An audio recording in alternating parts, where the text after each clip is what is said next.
Tyler Perry, he paints a very negative portrayal of black men. We ain't that bad. Like, Jesus Christ. Like, Tyler Perry makes us seem like we ain't shit. Because I thought that Tyler Perry would be happy and excited for me. I'm another black man. We both in the same neighborhood. Right. I just didn't feel that. You've also, though, been criticized in some cases by your own people, by your fellow colleagues. Were you seeking, in this moment, validation, or that wasn't something either that you paid any attention to? Degradation of not just black people, but people of color, women, Native Americans, Hispanics, and all the damage that's been done. I'm gonna punch the hell out of you. Say something else. That is my answer to Spike Lee. Go to hell. Right. Stop fighting. Say, I did this, and I stopped giving your damn resume. Shut your damn mouth for a minute. Tyler Perry, the renowned filmmaker, playwright, and actor, has once again found himself at the epicenter of a media storm. However, this time it's not due to his latest box office hit or television series, but rather for the controversial comments he made during a recent podcast interview. Picture this. He's amazing. He's incredible. He's thoughtful. He's loving. He's kind. He's monogamous. He's all those things. He can only pay the light bill, though. Still sound like a catch? Tyler Perry seems to think so. The interview, conducted on the Keep It Positive Sweetie podcast, delved into the intricate and often contentious topic of splitting expenses in romantic relationships. Perry's remarks have ignited a firestorm of debate and discussion, drawing both support and criticism, particularly from people who are calling him out on his perspective. The demand for black women to lower their standards is at an all-time high. In the podcast, Tyler Perry ventured into the complex terrain of modern relationships, offering his insights into how couples should navigate the often thorny issue of sharing financial responsibilities. Perry's comments began with a candid acknowledgement of a stark reality.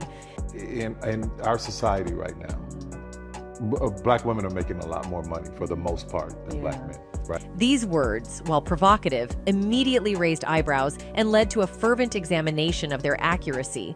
It's essential to scrutinize the data to understand the validity of Perry's claim. According to a July report from the Bureau of Labor Statistics, black women earned, on average, 89.9% as much as black men.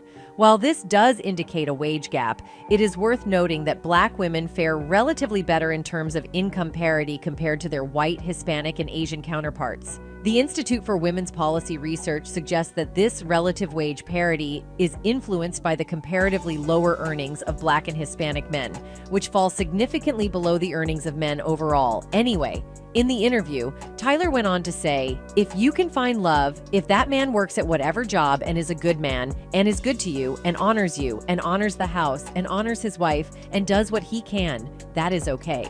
The prolific entertainer then added, Yep, she makes most of the money. All I can pay is the light bill. As long as she's comfortable enough to say, I'm going to cover the mortgage and all the other stuff, you've handled the light bill, baby, you can take me to dinner every now and then. Mm-hmm. That is fine. Yeah. However, the worst part came when Perry began ridiculing women who prefer dating men who earn significantly more than they do.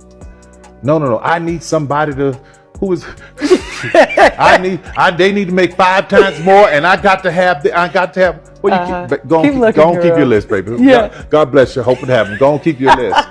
Perry's remarks quickly came under fire, especially from women who took issue with his approach to the issue. One ex-user responded, "The part he's leaving out is how much that man will secretly hate that you earn more, how that hate will weigh on their ego, and how it seeps out and affects your relationship in wild ways. The message should be encouraging black men to do more, not encouraging black women to settle for less." This sentiment is representative of a broader societal dialogue that emphasizes the importance of empowering individuals to achieve their full potential, rather than expecting them to conform to traditional gender roles. A second person commented on Tyler's statement saying, "Y'all be taking love advice from Tyler Perry. Mind you, this billionaire and can't get a..."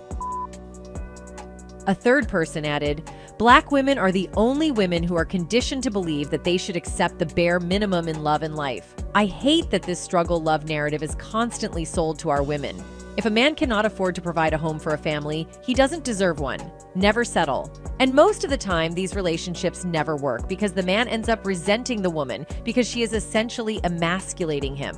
Meanwhile, critics of Perry also pointed to his own body of work, which often portrays successful women grappling with the consequences of their independence. One user stated, "Are we not surprised to look at the movies he makes? He makes the men who have money evil or have some type of issue. He doesn't make well-rounded men who have it all. The relationships always suffer. You think watching his movies he hates black women because they are always losing, but he also hates black men the way he portrays them." This perspective suggests that Perry's comments may be viewed in the context of his artistic choices, which have occasionally depicted women facing hardships as a result of their financial independence. The issue of dating and relationships within different income brackets is far from simple and has been the subject of extensive research and debate. Numerous studies have explored how income disparities between partners can influence the dynamics of a relationship, shedding light on the complexities of modern love. A 2016 poll of 3,000 single individuals across the country yielded fascinating insights into the attitudes toward dating and income. It revealed that 22% of women would not consider dating someone who earns less money than they do. This contrasted with just 4% of men who held similar reservations, highlighting a notable gender disparity in expectations. Additionally, 69% of women expressed discomfort with the idea of being the primary breadwinner and taking on the responsibility of covering all household expenses. In contrast, only 46% of men shared this sentiment. Conversely, men often experience stress when their female partners out-earn them by a significant margin. A 2019 study found that men tended to become increasingly uncomfortable when women contributed more than 40% of the household income.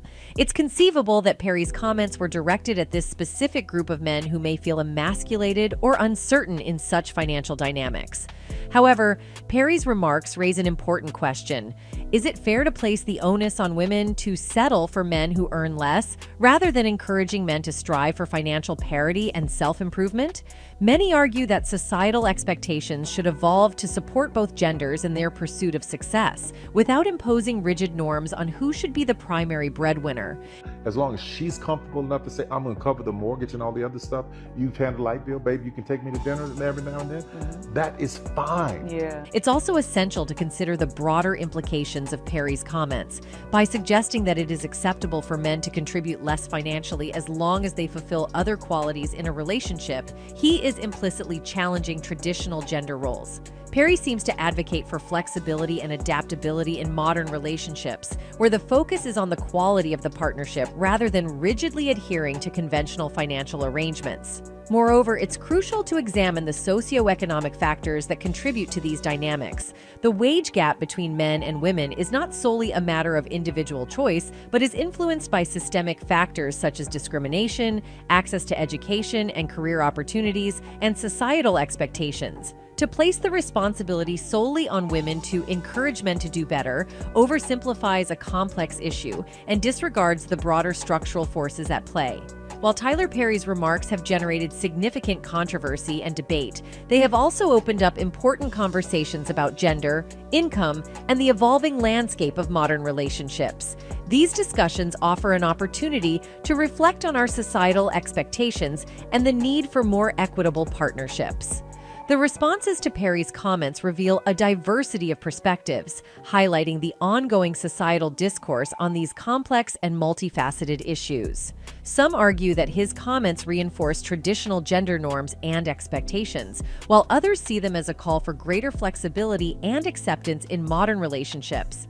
Ultimately, the conversation sparked by Tyler Perry's controversial remarks underscores the importance of addressing these issues with nuance and empathy, recognizing that there is no one-size-fits-all approach to love, partnership, and financial responsibility. However, in light of the multifaceted nature of the issue, it's important to consider Tyler Perry's perspective from a different angle. While his comments have stirred controversy, they also challenge conventional norms and expectations within relationships. Perry seems to advocate for flexibility and adaptability in modern relationships. He emphasizes the importance of the quality of the partnership over rigid adherence to traditional financial arrangements by suggesting that it is acceptable for men to contribute less financially as long as they fulfill other qualities in a relationship. He raises questions about the evolving nature of romantic partnerships in the 21st century. As society evolves, so do our expectations of romantic relationships. Modern couples often seek partnerships characterized by flexibility and adaptability, where both individuals have the freedom to pursue their passions and goals, regardless of income disparities. Tyler Perry's comments reflect this evolving landscape, where love and commitment are not solely defined by financial contributions. Partnerships built on mutual respect, communication, and shared values can thrive, regardless of who earns more or less. This perspective aligns with the idea that relationships should be a source of support and empowerment for both individuals. In any case, the controversy surrounding Tyler Perry's remarks serves as a reminder that there is no one-size-fits-all approach to love and partnership. Instead, it calls for a nuanced and empathetic exploration of the multifaceted factors that shape modern relationships. By fostering open dialogue, challenging traditional norms, and addressing systemic inequalities, we can work towards creating a more inclusive and equitable society where individuals are empowered to pursue love, happiness, and success on their own terms. Anyway, that's it for this video, folks. Bye.